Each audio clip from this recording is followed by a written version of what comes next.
आनंद सेठी, और ये कहते हैं Lalit ji are a genius, lots of your songs of the early 90s would have been bigger super duper hits if गुरुदेव किशोर किशोरदा। हाँ, क्या बात है, तो बिल्कुल सही बात है, बस ये तो बिल्कुल ये सही बात है इनफैक्ट। मैंने उनके लिए आपके लिए पढ़ दिया है।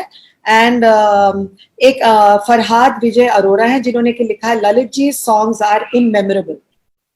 अरे वाह, सो स्वीट, वेरी नाइस। बहुत सारे अच्छे कमेंट्स आ रहे हैं। विनोद शर्मा जी कह रहे हैं most beautiful melody song, and Vandana कहती है कि both the kids are equally talented. Lalit ji Lalit ji, हाँ, I'm blessed to have these boys. They are honing their talent well. Yes. Comments भेज रहे हैं, काफी सारे कमेंट्स आ रहे हैं, मैं सारे तो नहीं पढ़ पाऊंगी, पर बीच बीच में मैं दो चार जरूर पढ़ दूंगी। तो गाना फटाफट हो जाए अब। जरूर जरूर, चलिए कोई दिलवाले का गाते हैं कोई गाना। I want them to be involved. ये गाना जो है किरण जी, मैं आपको एक छोटी सी कहानी बता देता हूँ। मेहंदी लगा के चलना जो गाना था, हाँ, हमारी एक सेशन हुई थी जो आशा जी ने बात की थी यश जी से कि इनके साथ बैठी है, बहुत टैलेंटेड लड़की आप बैठी। तो यश जी के साथ सिटिंग हुई थी और कुछ गाने, हम बड़ी लंबी चौड़ी सिटिंग हुई थी और बहुत प्लानिंग से हम लोग गए थे कि ये यश जी के साथ काम करना है। तो मतलब यश जी, जीपी सिप्पी साहब, ये सब मिल जाए उस जमाने में तो कमाल ही लगता था। जो सो ग्रेट पीपल। तो उनको गाने सुनाए, उसमें से ये एक गाना था मुखड़ा, जो मैंने उनको सुनाया था, और आदित्य चोपड़ा भी बैठे थे और हमको पता नहीं था ये पिक्चर प्लानिंग कर रहे हैं। तो ये गाना जो है ये आदित्य चोपड़ा को बहुत पसंद आया था और ये उनकी सिचुएशन में चला गया था। तो दिलवाले दुल्हनिया हमको इस गाने की वजह से मिली है, तो मैं ये गाना आपको सुनाता हूँ।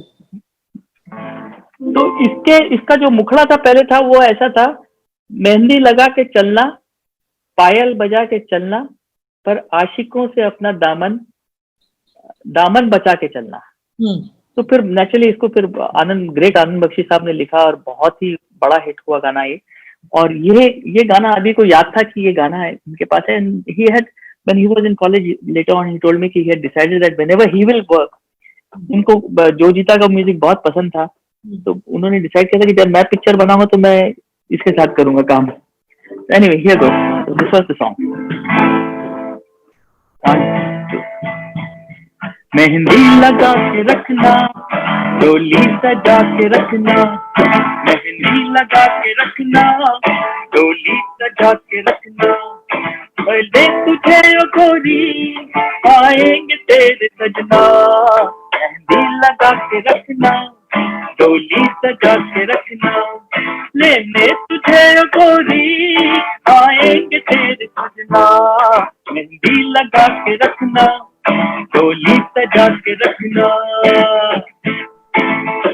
ओ मैं एक जवान लड़का, तू एक हसीन लड़की, ये दिल मचल गया तो मेरा कसूर क्या है, रखना था दिल पे काबू, ये हुस्न तो है जादू, जादू ये चल गया तो मेरा कसूर क्या है, रास्ता हमारा तकना, दरवाजा खुला रखना, रास्ता हमारा तकना, दरवाजा खुला रखना, लेने तुझे ओ गोरी आएंगे तेरे सजना, मेहंदी लगा के रखना, डोली सजा के रखना, लेने तुझे ओ गोरी आएंगे तेरे सजना, मेहंदी लगा के रखना, डोली सजा के रखना। Very nice, very nice. इन्होंने लिखा है आनंद सेठी ने, just curious, can today's youngsters have a long career of 25 to 30 years in the film industry in today's digital age of mass distraction? हाँ, it's difficult because जैसा कि आप जानते हैं कि आजकल के जमाने में सिंगर्स की भी भरमार है, बहुत सारे सिंगर्स आ गए हैं और बहुत सारे कंपोजर्स भी आ गए हैं। इनफैक्ट हुआ ये है कि जितने म्यूजिशियंस पहले जो हमारे साथ काम करते थे, जो कीबोर्ड बजाते थे और जो प्रोग्रामिंग में हेल्प करते थे हम सबको, वो सारे म्यूजिक डायरेक्टर बन गए हैं। और मुझे जो लगता है कि म्यूजिक डायरेक्शन जो है वो बहुत ही पर्टिकुलर प्रोफेशन है, उसमें अलग क्वालिफिकेशन चाहिए, ना कि आप सिर्फ म्यूजिशियन हो। उसमें एक ऐसी चीज चाहिए कि जो आपका काम हो वो लोगों के दिल में लगे बात। टेक्निकली अच्छा होना वो नहीं। आप देखिए किशोर कुमार के और लता जी के जो गाने होते थे कितने खराब रिकॉर्ड होते थे कभी कभी, मगर वो गाते इतना दिल से थे और इतनी अच्छी प्यारी आवाज थी, कॉम्पोजिशन इतनी अच्छी होती थी कि वो अभी तक लोग सुनते हैं उसको। वो जो एक चीज है वो पहली होनी चाहिए। टेक्निकली कंपोजिशन बहुत हो गई हैं आजकल, और म्यूजिशियंस, क्योंकि म्यूजिशियंस म्यूजिक डायरेक्टर हो गए हैं। म्यूजिक डायरेक्शन से वेरी प्रोफेशनल काम है वो ऐसा नहीं है कि कोई भी गाना बना दे ऐसा, वो मेरे ख्याल से तो ठीक आज के नहीं है। जमाने में आपको लगता है कि we are paying more attention to sounds rather than the Absolutely. lyrics and rather than the meaningful, the depth of the song. बिल्कुल absolutely right Kiran ji. Lyrics तो इनफैक्ट जितने ग्रेट लिरिसिस्ट थे वो तो खत्म हो गए। सिर्फ एक गुलजार साहब और जावेद साहब बचे हैं, बाकी तो कोई है ही नहीं जिन्होंने वो प्रोफेशनली जिनके जानकारी बहुत हो। तो वो एक आहिर भौमिक हैं जो कि लिख रहे हैं कतार से, and he is written that hello Lalit ji, Abeer and Rohansh sending love and regards. So he's sending you love and regards from Qatar. So hi, we all are saying hi to you.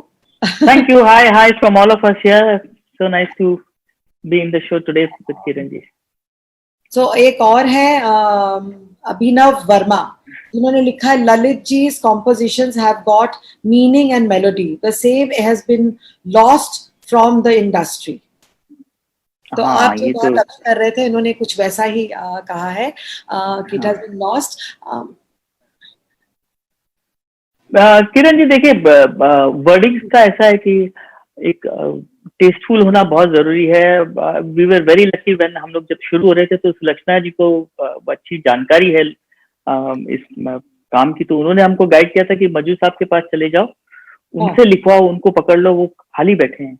और फिर मजू साहब के साथ हमने बहुत सारी फिल्में की और सारा का सारा म्यूजिक जो हुआ है उनके साथ वो बहुत ही कमाल का हुआ है। कभी हाँ कभी ना, जो जीता वही सिकंदर, संजय लीला बंसाली की खामोशी, और बहुत सारा जितना भी म्यूजिक किया उन्होंने, उनका बिन तेरे सनम पहला गाना ही लाइव का मजू साहब ने लिखा है। तो उनका बहुत हाथ और बहुत आशीर्वाद रहा है हमारे संगीत में। और उसके बाद फिर हमारी एक ये थी कि बहुत अच्छे राइटरों के साथ ही काम करने का शौक था, और बहुत बड़े बड़े राइटर, नीरज जी के साथ हमने काम किया है, आनंद बख्शी साहब के साथ तो बहुत किया ही है, गुलजार साहब के साथ किया है, जावेद साहब के साथ बहुत पिक्चरिंग की है हमने। तो बहुत हाँ. एक सवाल आया जो मैं चाहती हूँ कि आप जरूर जवाब दें इसका. वो ललित जी वो कह रहे हैं कि please tell about making of song Deewana Dil दीवाना फ्रॉम कभी हाँ कभी ना. हाउ यू, क्या बात है, Amit Kumar as a singer, वो ये भी पूछ रहे हैं. हाँ, देखिए ये गाना का कुछ अलग एक किस्सा है किरण जी। मैं म्यूजिक रूम में हमारे कोशिश कर रहा था कोई गाना बनाने के लिए, कभी हाँ कहीं कभी ना का, और जब बना रहा था तो लाइट चली गई म्यूजिक रूम में पूरी. लाइट चली गई तो मैं सोचने लगा क्या करूं, और गर्मी बढ़ने लगी म्यूजिक रूम में. तो मैं ऐसे गिटार लेके ऐसे गिटार बजाने लगा, और मैं सिर्फ ऐसे ऐसे बजा रहा था, जो कि गाने का फिर बाद में इंट्रोडक्शन हुआ.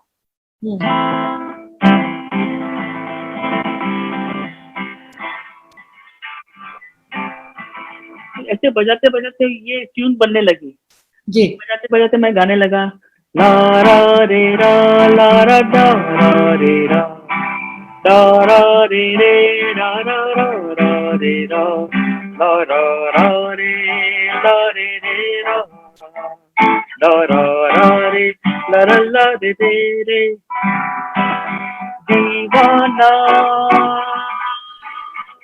दिल दीवाना.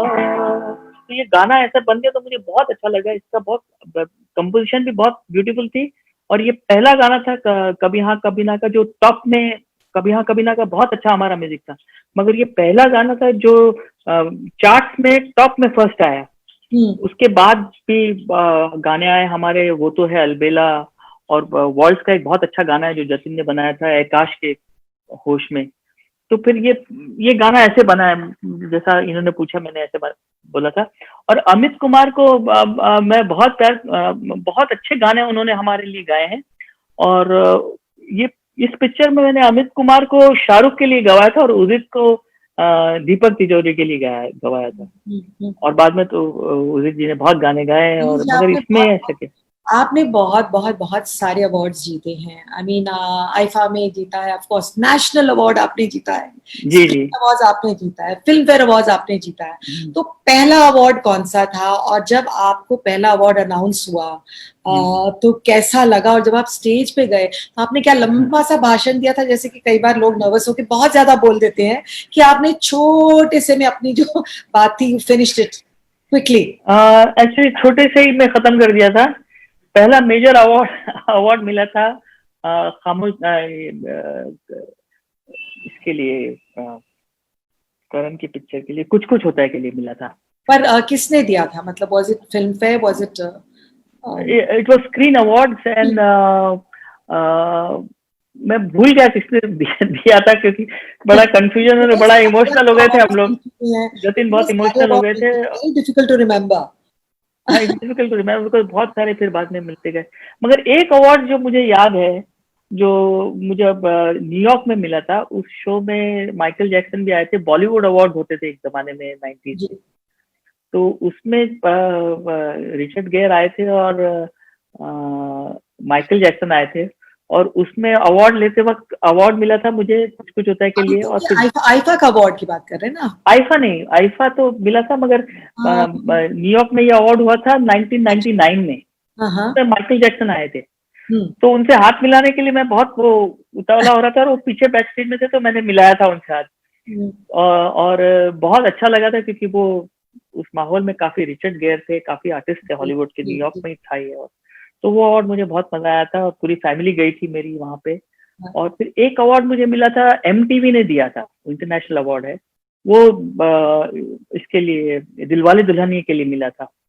तो उसमें भी बहुत सारे मेरे फेवरेट जो आर्टिस्ट थे, ब्रायन एडम्स और एयर सप्लाई और डीप पर्पल, ये सब जो बैंड मैं बचपन से सुनता आया हूँ, वो सारे पीछे थे।